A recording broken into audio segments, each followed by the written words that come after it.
Pre-install the angle brackets on the columns. Install the mounting plates.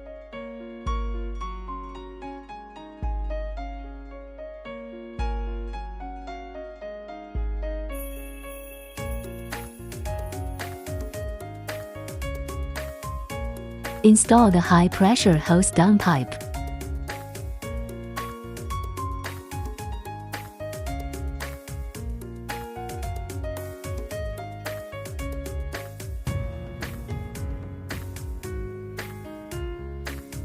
Connect the high-pressure water hose from the drag chain to the downpipe. Connect the bottom to the ground spray pipe. Connect the high-pressure water hose between the pump and the inlet pipe of the downpipe actuator.